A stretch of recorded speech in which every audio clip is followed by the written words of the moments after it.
કાંઈ નથી હોય, બીજે દિવસે સેલ મારીને તમે ચલાવો એવી ગાડી પડી હોય, પણ ગાડી ચલાવવાનો મરી ગયો હોય જરાક એક્સિડન્ટમાં. રામ રાખે એને કોણ ચાખે? જેના ઉપર ભગવાનની દયા હોય ને એને આ દુનિયાની અંદર કોઈ દુખી નથી કરી શકતું. અને ભગવાનની દયા કેને હોય? આ કાલિય નાગની કથાથી સાંભળવા મળશે હો. કાલિય નાગથી. કાલિય નાગને ભગવાન કૃષ્ણએ એટલું જ કીધું કે તારા કપાળની અંદર મારું ચિહ્ન છે, મેં તારા મસ્તકની અંદર મારા ચરણારવિંદ પધરાવ્યા છે. હવે તારા કપાળમાં મારું ચિહ્ન છે, મારું ચિહ્ન છે.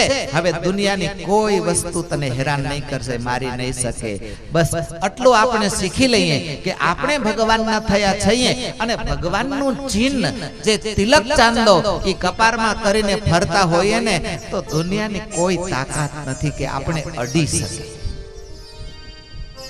પેલું જોશે ને, અરે રોડ ઉપર ટ્રાફિક કંટ્રોલ વાળા હોય ને એ ગાડી જુએ અને એમાં ગાડી જુએ ને બોર્ડ જોઈ જાય કે આ તો આ દેશના નેતાનું છે તો એને જવા દે, એને નથી રોકતા.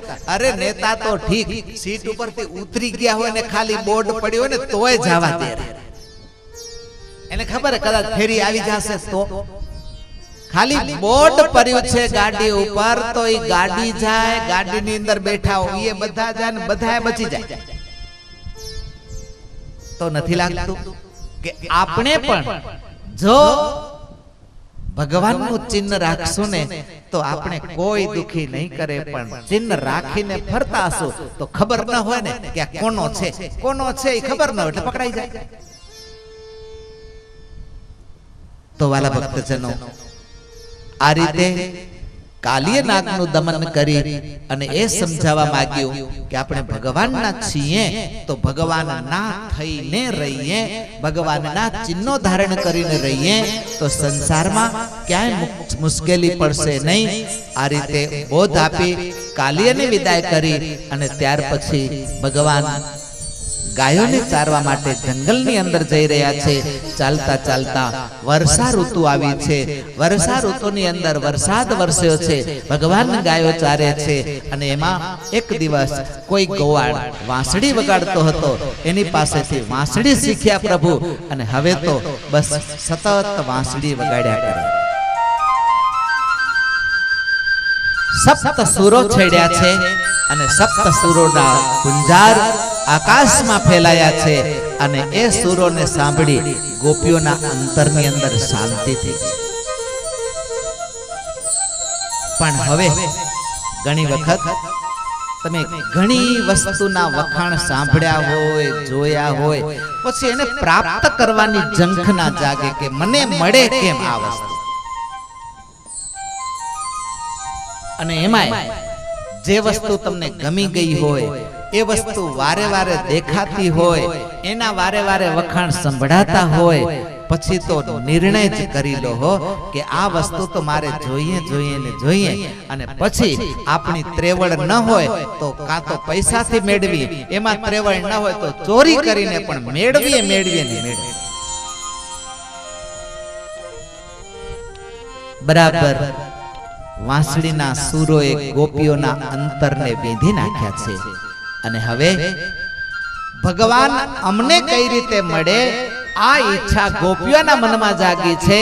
અને વિચાર કરતા કરતા યાદ આવ્યું કે હવે માં કાત્યાયનીની પૂજા કરીએ તો માં કાત્યાયની આપણી ઈચ્છા પૂર્ણ કરશે.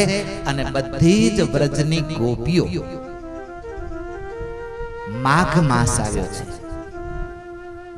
તમને ખબર હે ગવર્મેન્ટ જેમ મોટા મોટા વેપારીઓ છે એ સેલ જાહેર કરે, ગવર્મેન્ટ પણ ક્યારેક ને ક્યારેક સ્કીમ જાહેર કરે. જેમ કે આપણે શું કહેવાય, ખેડૂતને તમે લોન લો ને પછી વરસાદ ન વરે તો લોન માફ કરી દે, કાં તો વ્યાજ માફ કરી દે, આવું કરી દે ને.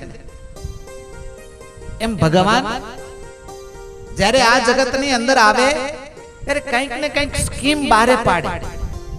એ સ્કીમ એવી હોય કે હોય થોડા દિવસ પૂરતી, પણ હોય એવી રોકડે પૈસે લેવાની. તમે બજારમાં જાઓ, સ્કીમ હોય, સેલ બાર પડ્યો હોય, 50% ફ્રી હોય, એકને પછી ઉધાર ના હાલે.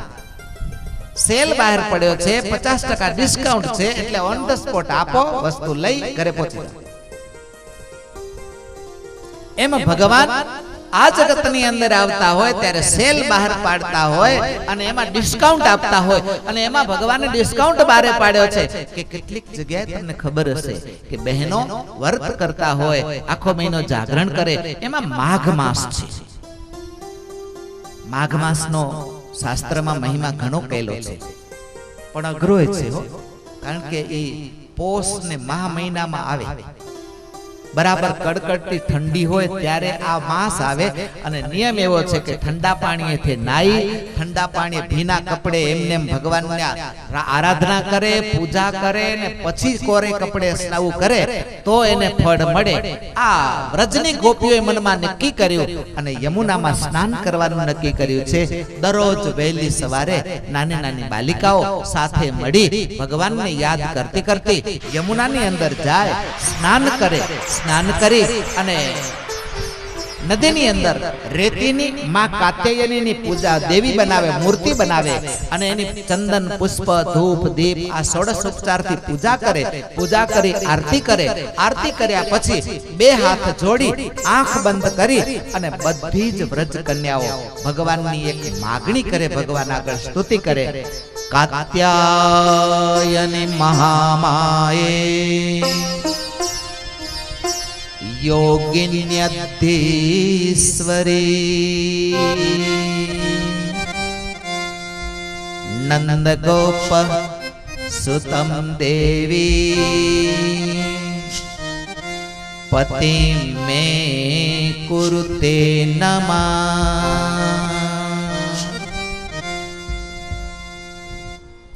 હે મા કાત્યાયની, અમે આ વ્રત કર્યું અને એમાં કઈ પણ અધુરાશ ન રહી હોય ને અમારા એ વ્રતથી તું પ્રસન્ન થઈ હોય તો અમારા ઉપર રાજી થઈ અમને એક વરદાન આપ કે નંદ નંદન ભગવાન કૃષ્ણ અમારા પતિ બને. ભલે આપણે પ્રાર્થના ગમે ત્યાં કરતા હોઈએ, ભગવાન સાંભળી જાય હો.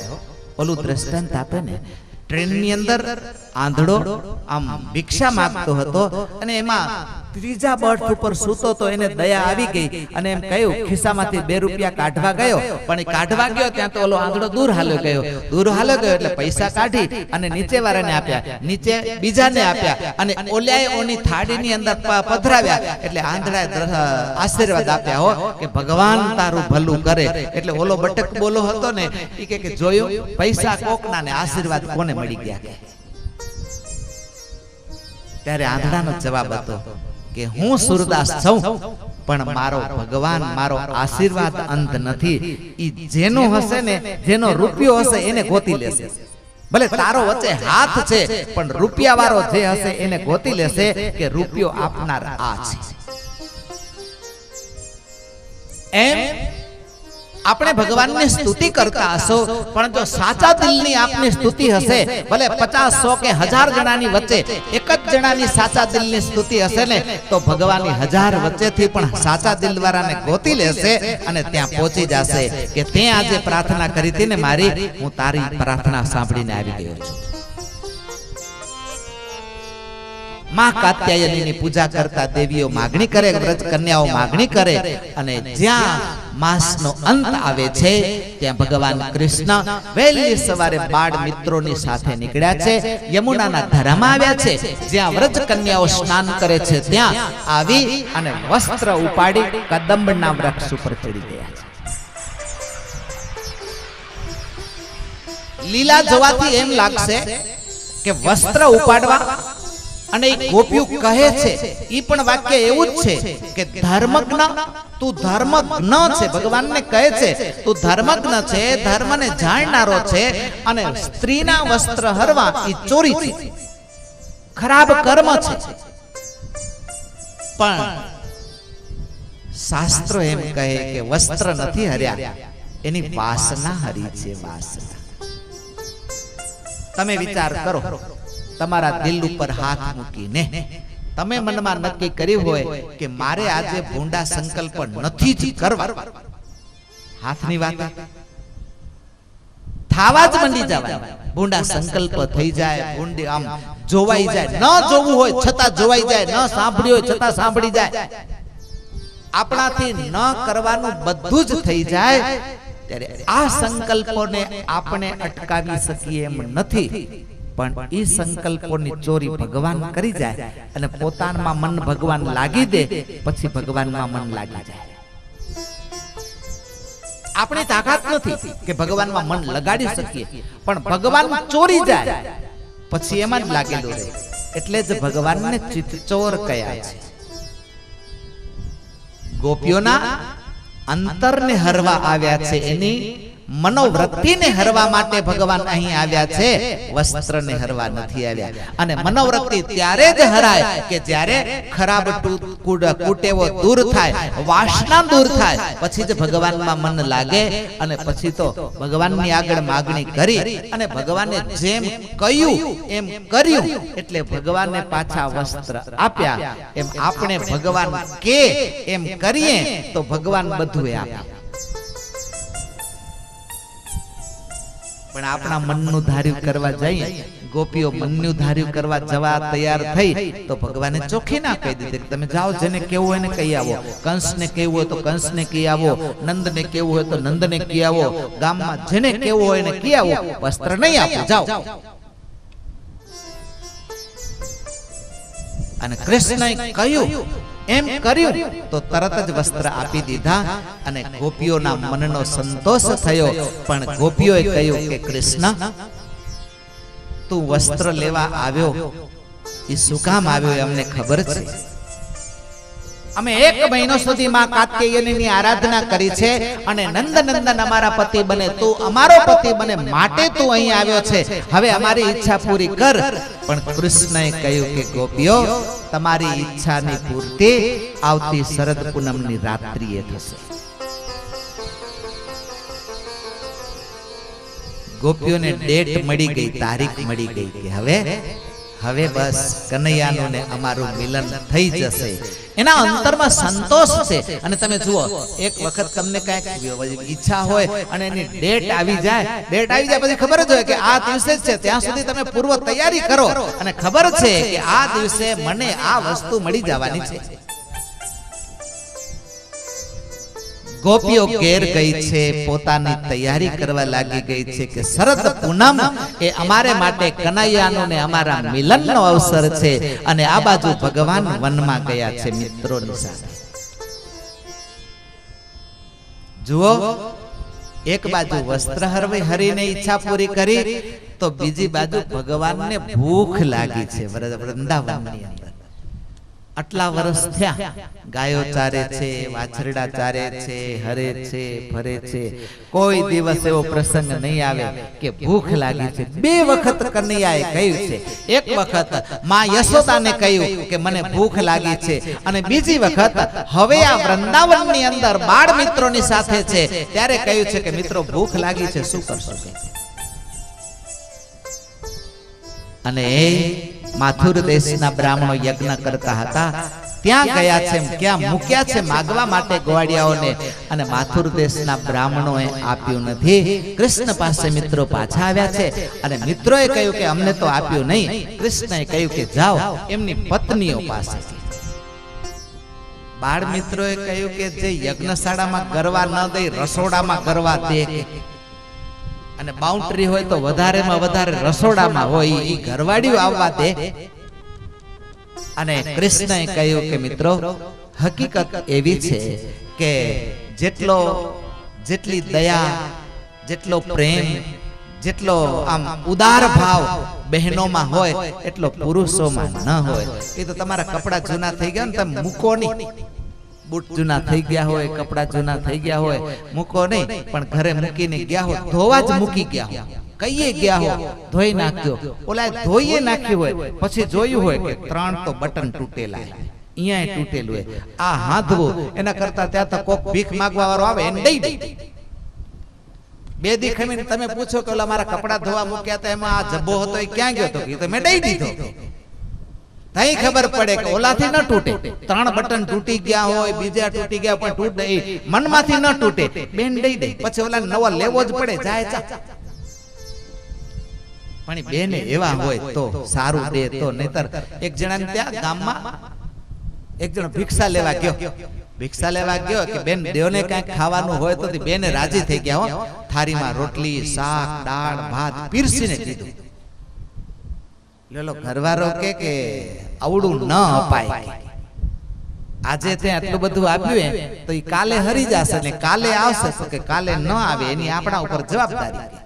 તો કે શું વાત કરે કે આટલું જમવું આપ્યું ને કાલે ના આવે, તો કે ન આવે. બીજે દી આવ્યો ભિખારી રીતસર, ભિખારી આવ્યો એટલે ઓલા ધણીએ કીધું કે મેં તને કાલે કીધું તું માગવા આવશે, તું ડાઈ થવા ગઈ, થારી પીરસી દીધી, લે પીરસ આવે કે. ત્યાં તો ઓલાએ કીધું જમવાનું લેવા નથી આવ્યા, તો ચોપડી દેવામાં આવ્યો છું, ચાલો રસોડામાં જમવાનું કેવું બનાય ઈ તો શીખે કે. જમવાનું બનાવતા નથી આવડે, ભિખારીને એટલો શોખ અને આને નથી આવડતું. આ બાજુ